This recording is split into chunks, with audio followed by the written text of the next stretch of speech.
to another episode of Me and My Friends Podcast, The Black Man Perspective. We have a great episode for you today. We have two great guests. Please introduce yourself. David.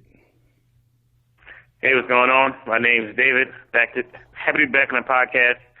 I'm going to kick it to you, James.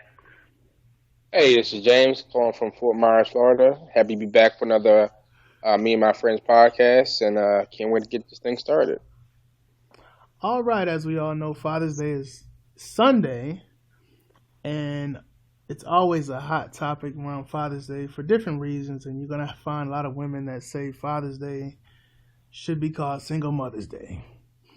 And you're going to find some women that say Father's Day should be called something else. How do you feel about, the first part is, how do you feel about your father? And then answer the question of, do you feel like Father's Day is appreciated enough, just in general? Well, I'll start that off. The first question you asked is, how do I feel about my father? I think I touched on that before, saying that my father is probably the best man that I know, and I've never heard this man even say a curse word before. Let alone, if he had a bad thought in his mind, I would never know, And I know for certain, I said this before, that if I get to St. Peter and the gates of heaven, I don't see him in there, I'm going the other way. And that's just how I feel about my father. I mean, he's always been there for me, through my mistakes and through my, success. And I definitely am blessed to have him, and I cannot say anything, bad about that man ever. The second part of your question was how women, single mothers, try to take away Father's Day from the actual day from males, or women who say that they're the mother and the father is I guess what you're trying to say. And I disagree with that. I think Father's Day should only be for fathers. You don't have, single dads running on Mother's Day and say, hey, I'm the mother and the father. They don't try to steal that day. So why touch ours? Why touch Father's Day? For what? Is it not enough that you have Valentine's Day, Mother's Day, your birthday, and your anniversary? Can we have one day for ourselves? We can't even have that. But, yeah, it's like the woman's always right. And I disagree with that, though, in this entirety, but that's definitely another show. The third question that you stated was, do we celebrate Father's Day enough, or is Father's Day mentioned enough? I think no. You can talk about from a media perspective how Mother's Day is blown out of proportion.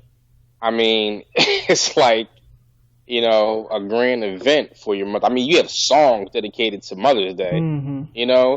There's not one song out there that's dedicated to Father's Day. Not one. And that's just wrong. It's wrong. But, who am I to complain? Because if you complain about it, then it's like, oh, why you whining about it? But if you don't say nothing, it's like, well, closed mouths don't get fed. So, yeah, you're damned if you do it, you're damned if you don't. I would love to hear what David has to say about this, though. All right, David, how you feel? Yeah, I'll answer the first question, which is how do I feel about my father, which is me and James had the same father, so it's it's going to be a similar view. I thought I had a great dad. He did the best he could. He provided for me, my brother, my sister, my mom, and taught me all the things that I need to help me be a strong-minded man who can, be a success in this world. So I got nothing but appreciation for what him and my mom have done for me. I'll address the next question. Should Father's Day be renamed Single Mother's Day? And I see where they're coming from. If you're a single mom, you probably feel that way. but in reality, it's an insult and slap in the face for all the other dads, and there's a lot of them out there, probably the majority of them, who are holding down and taking care of their business.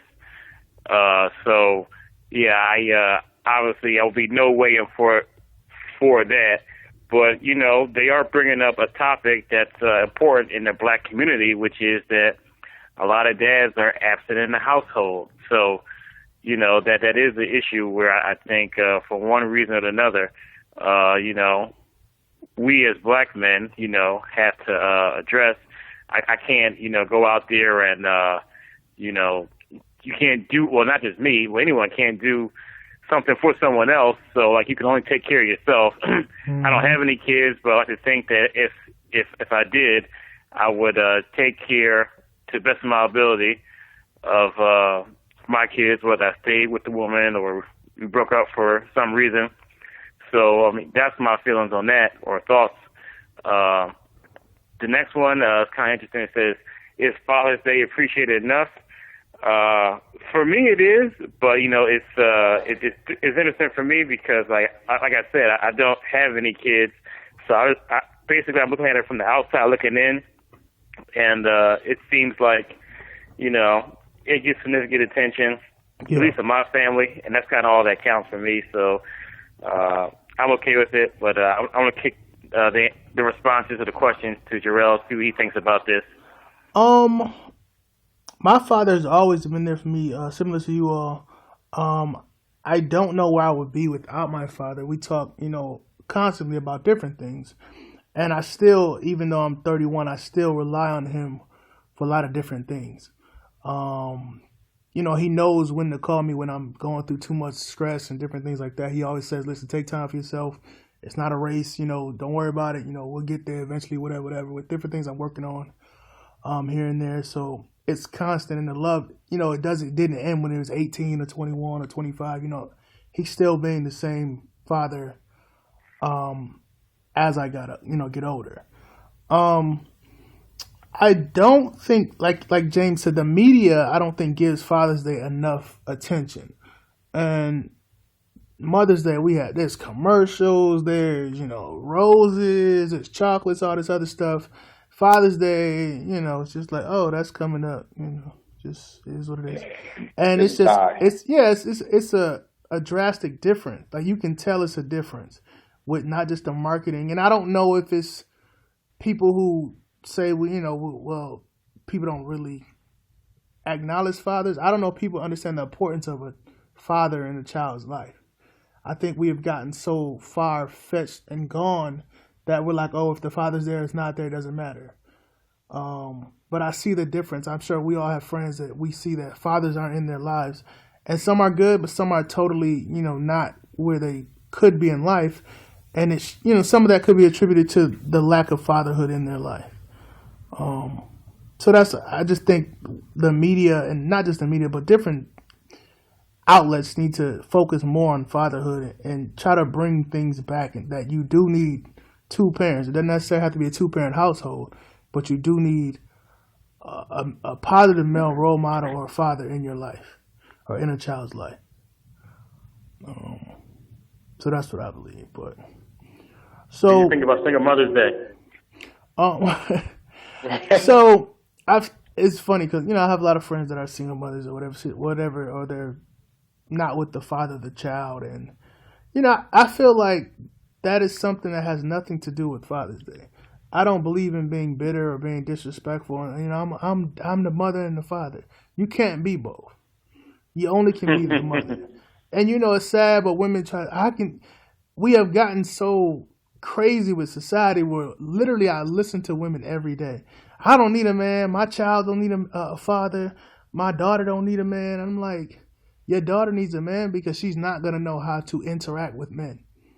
She's going to be searching for the love of her father through men. Father figure. Yeah, through men. Your son is not going to know how to be a man. You only can teach him so much. He can have a positive, but you have, or at least have a positive male role model. Oh, he just needs me. I'm like, And you can't tell him because you listen to the shows, you watch TV, you listen to the radio. Everyone says, oh, women don't need a man. and it's not just a race thing. It's more, apparent in the black community. But it's definitely like literally the women have like grown up. Like we don't need men. Men are this, men are that. We just need men to give us our baby and walk away. Yeah, pretty much, exactly. I mean, do you think that the media or talk shows or songs, music, do they, push this type of mental thinking, to women to actually think this way? Yeah, but also I think you have to look at back in the day. We have love songs and stuff like that. When you look at, we have songs that are bringing people together. Now you have different songs, whether it's These Hoes Ain't Loyal or, Cut Him Off, Cut Him This, whatever, where it's like, well, I'd rather separate from you than to be with you and make it work or whatever the situation is. So it's a whole problem, not just with music, but with media. We care more about people getting divorced than people getting married. We care more about someone, who's pregnant by this person or who has so many kids by this many different fathers. We don't care about people coming together, being committed, and raising a family. We don't cherish that enough. And some of that, I talked to my supervisor today. We talked about, this new feminist movement, and women can do what they want, and women don't have to need a man or something. And that's cool, but then some of these feminists have 3 or 4 kids. I'm like, you needed a man at some point in your life to have kids.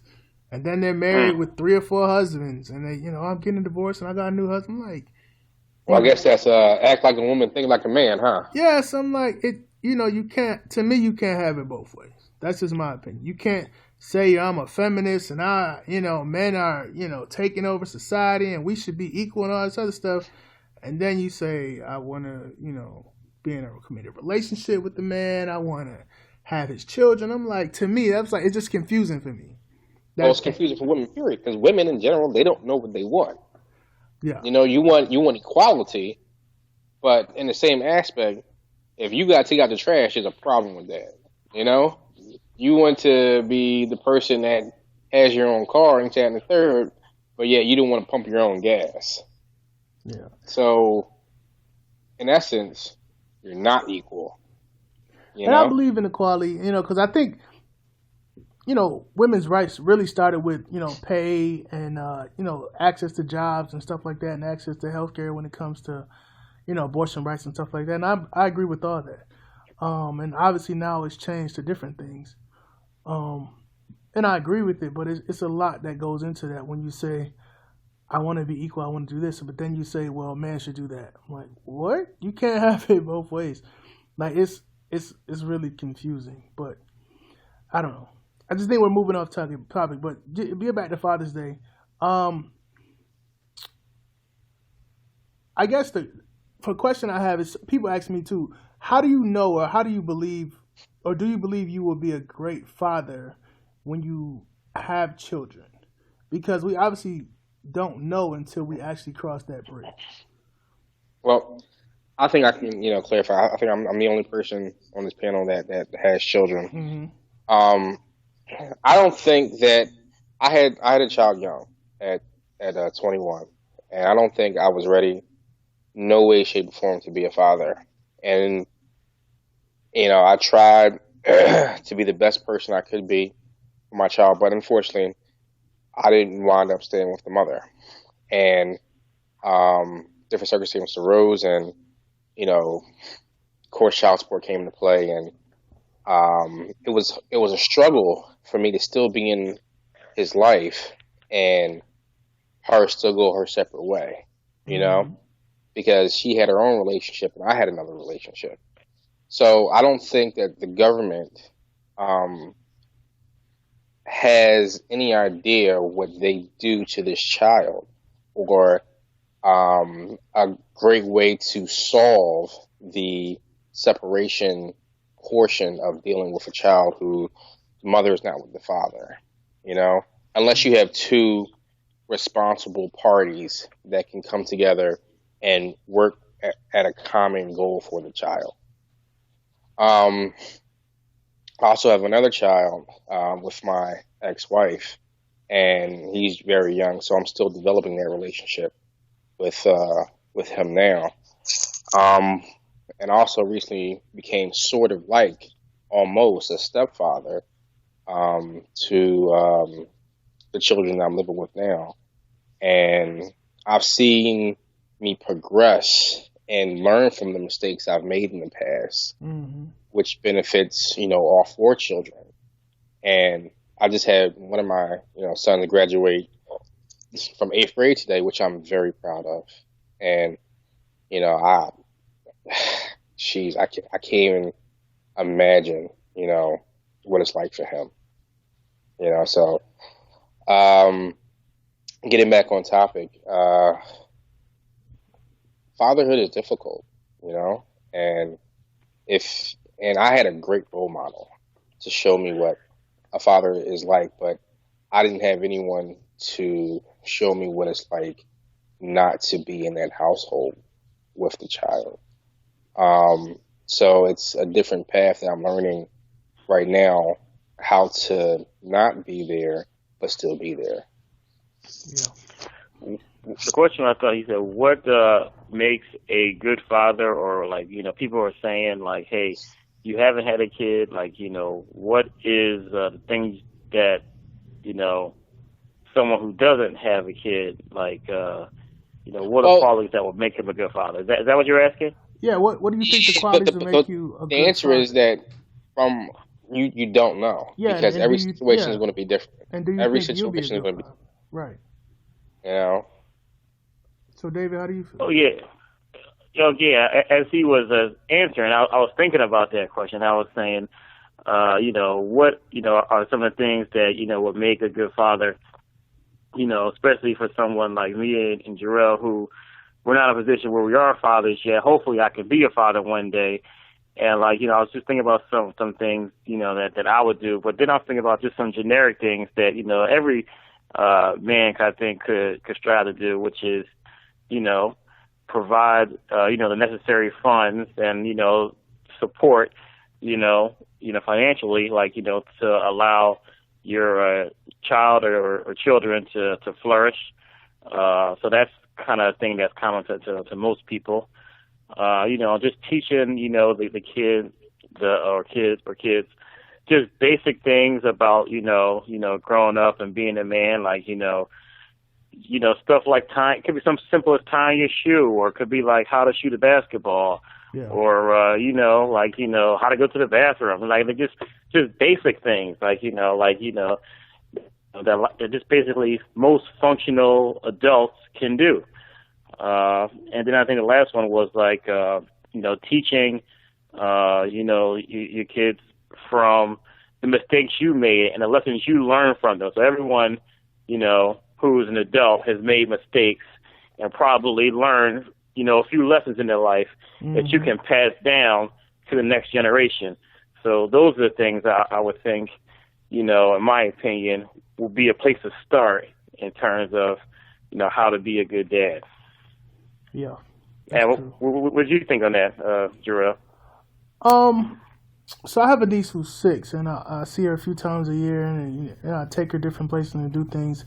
So I think for me, the biggest thing, I think, is time.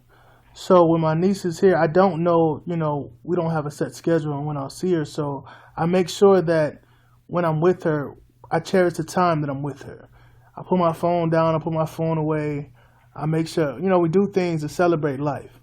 And they don't have to be big things. We can go to the park. She's 6, so she loves the park. She loves, animals. We'll go pet some animals. We took her to the horse park, different things like that. I just took her to Universal Studios in Orlando. She likes riding roller coasters. I don't like riding roller coasters, so I took my cousins was with her, and they did that and stuff. So that's the biggest thing for me is time. I want my children to know me and know that I'm setting a good example for them, and then they can tell me anything, and just to know that I value my time. And I think the most important thing you have in life is time. So it's not always money, it's not always this, a car, or a house, or whatever. It's time. So if I'm spending my time with you, obviously I love you, I care about you, and I want to cherish what we have. So I think that's the biggest thing for me. And I don't know if I'll be a good father. I hope I'm a great father. But I know that the example that I'm giving my niece is that when we have her and when she's here, that I'm setting aside all the other foolishness, whether it's work or this or that, to make sure we have time to spend together. So I think that's the biggest thing for me. Well, that was a great intro. Let's move on to something a little tragic. Over the weekend, a young man decided to go into a gay nightclub in Orlando and shoot at over 100 people, killing 49. He was ultimately killed. Some people say he was attached to Islamic groups or ISIS.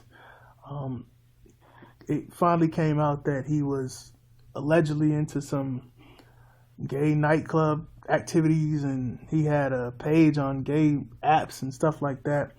And it came out recently that his wife actually drove him there.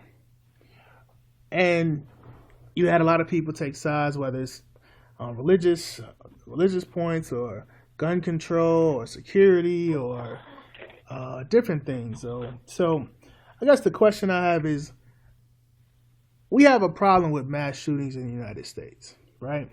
Why, when they happen, we all take a side, but we know nothing will happen? To me, I think we finally realized that nothing will happen when it comes to gun control, in my opinion.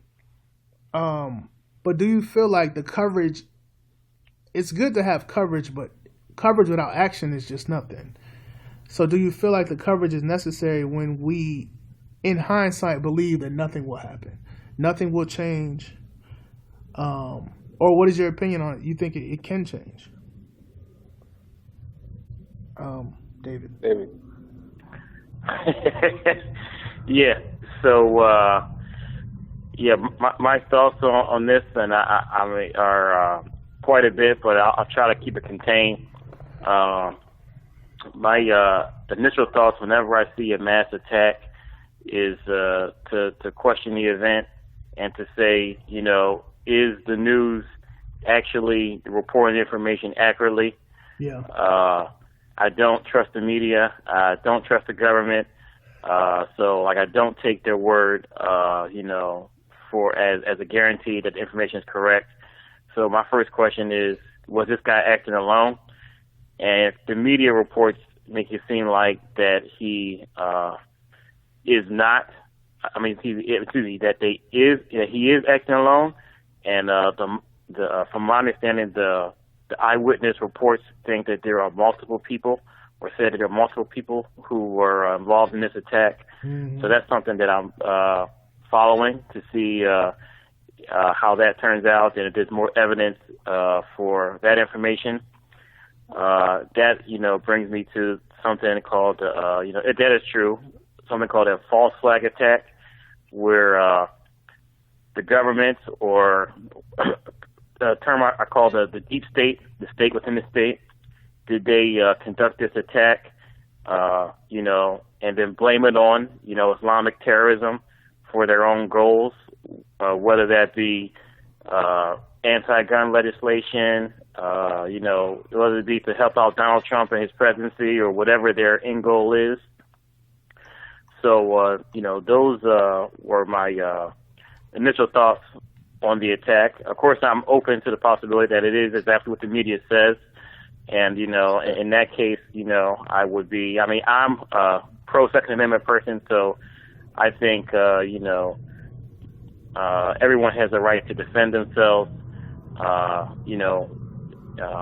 One screwball with a nut can only be stopped by someone with guns, whether it be a cop or a good citizen. And I think taking away guns does more damage than it helps. Those are just my opinions. After living in the country, England, that's already banned guns.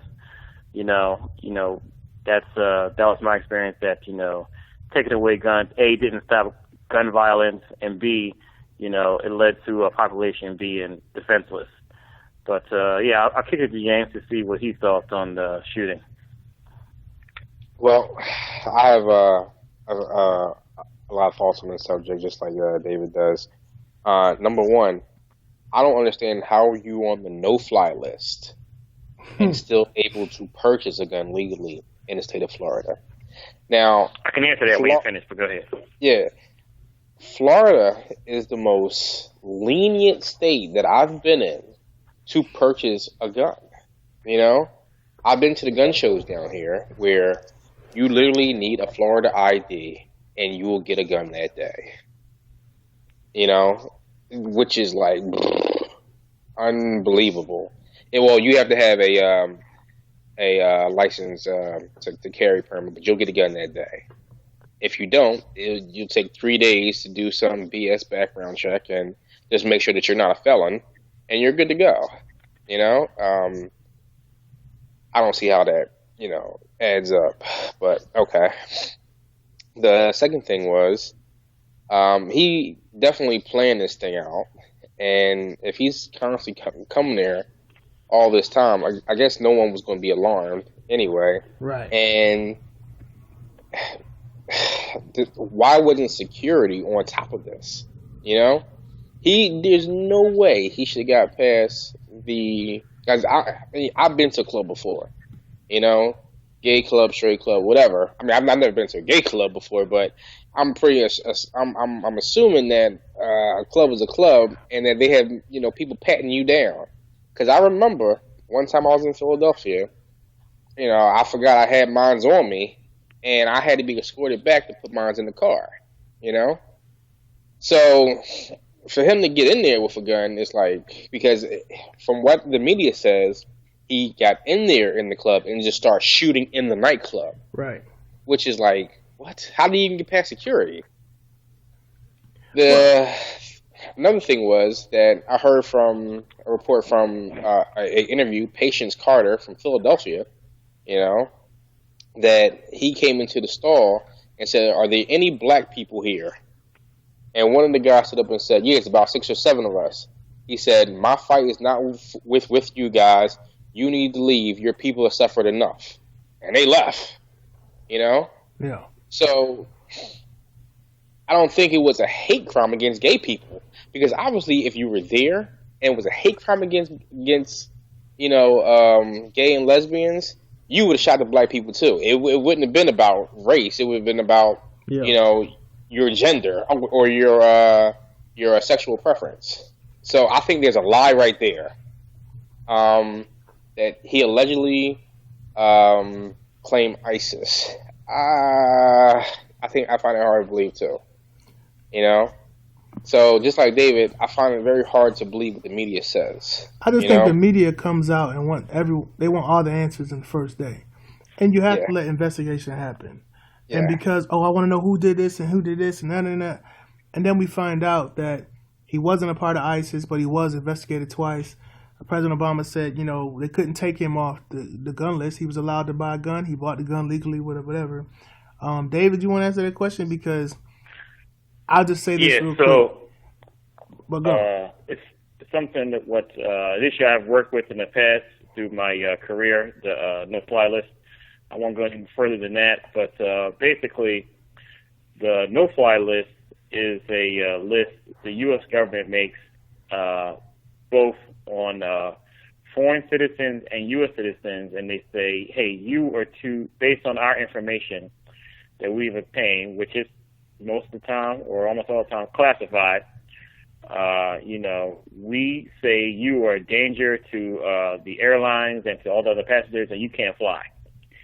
And I think that's fine for foreigners, but once you start talking U.S. citizens have rights in the Constitution, Fourth Amendment, unwarranted searches and seizures, and you also have Fifth Amendment, the right to due process. So basically, they're telling U.S. citizens, you can't fly on this plane because we have some secret information that says you're a threat. Most people's natural response is, well, how do I get off the no-fly list? Like, imagine if they put you in a no-fly list or James in a no-fly list, or people close to you, you're like, well, prove to me that I've done something wrong. Yeah. And, you know, and the government says, well, we won't prove to you. Just take our word for it. You know, we got the secret information, believe us. So the problem with me with the no-fly list and using it against U.S. citizens, even for airplanes, let alone buses or guns or anything else, is there's no due process with it. once you have due process, then that changes things for me. Then you can start saying, yeah, you can use the no-fly list for, for guns or for buses or planes or whatever. But until you can say to someone, here's how you get off, or here's your trial, to show that you've actually done something terrorism related, I think the no-fly list can't be used against U.S. citizens. That's just my opinion. You can be on the no-fly list and never been charged? Absolutely. Wow. Wow.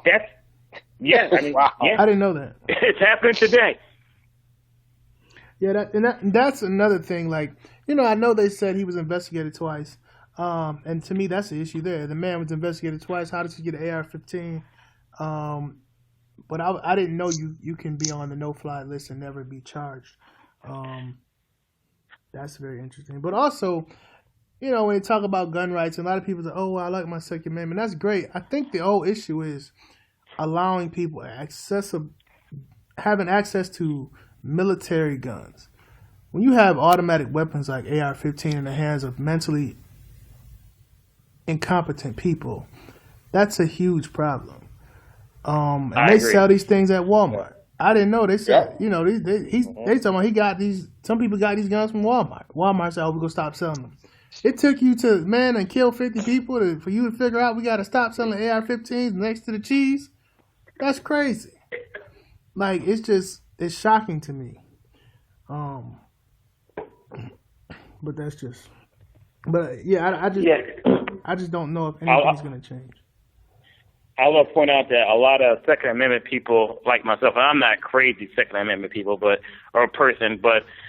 most people and who are for this whole guns rights thing, like they are for background checks and mental health checks. Yeah. They just don't want gun bans and bullet restrictions and things like that. So, I think there is some sanity, common sense things that, both sides can agree on. That's true. On this issue.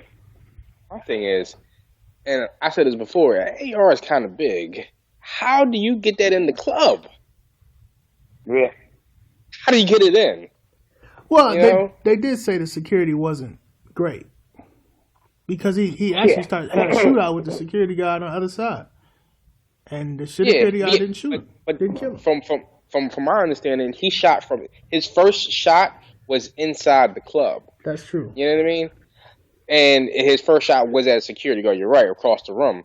But I mean, you can't have security that laxed. I mean, it's a club. Yeah, but so I'm sure we've been to clubs, like different type of clubs. Now, I'll be honest. I've been to some hood clubs where you need like security, but I've been to some clubs where like the most thing you gonna have is somebody drunk in the bathroom. And so that security is like kind of like just regular Joe guys, just, at the door cracking jokes. It's not, checking IDs, cracking jokes. It's not really trained security. They don't really know what to look for. They're not, talking to people, hey, how you doing? Looking at your hands, looking at your waistband, looking at your ankles. They're not looking for anything. They're just saying, how's it going? Come in, have a good time. So it all depends on, I don't know the culture of that club, but the culture could have been a club where it's like, you never have violence. They don't have fights. They don't have issues. They may have just a drunken disorderly. Right. So drunken disorderly clubs and bars, they're not gonna have a lot of security like that.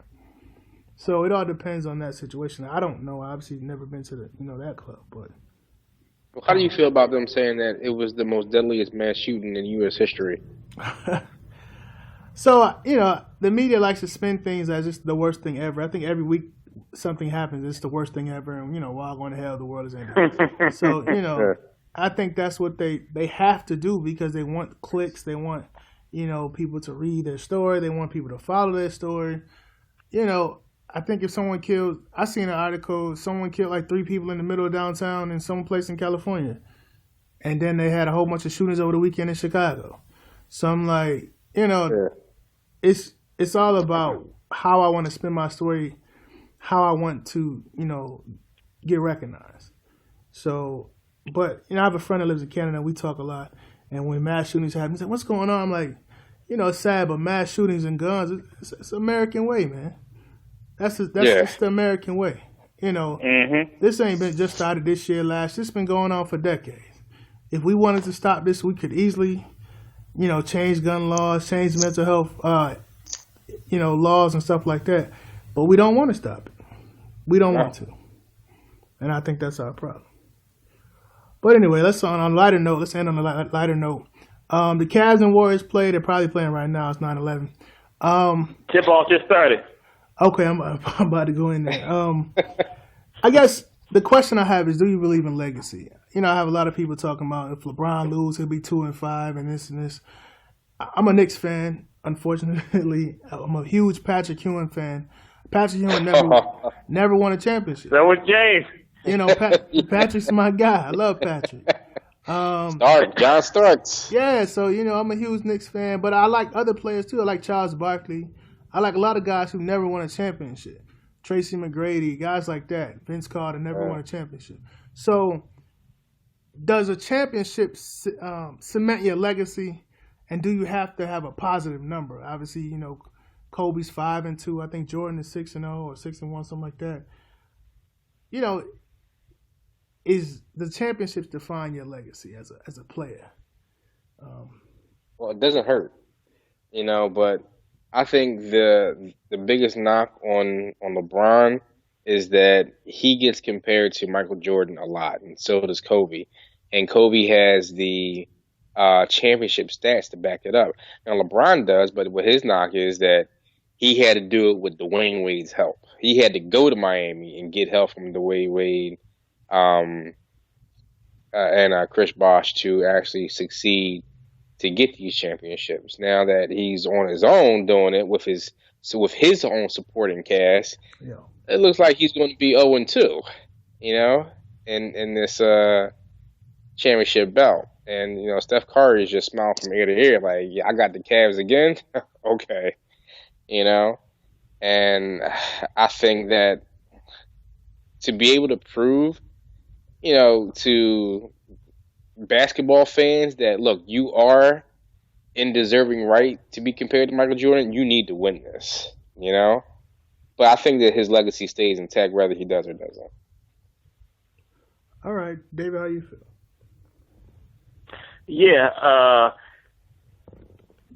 guess the question is, do I believe in legacy? Yeah, I believe in legacy. I think, I believe in legacy not just for like athletes, but for just ordinary people. Like when you're living your life and doing your thing, like you were creating a legacy, and so yeah. I mean, I think whatever LeBron does, will he's going to be judged by it. Like he's the best player of his era, so what he does will say a lot for, his generation, he and him in general, more importantly.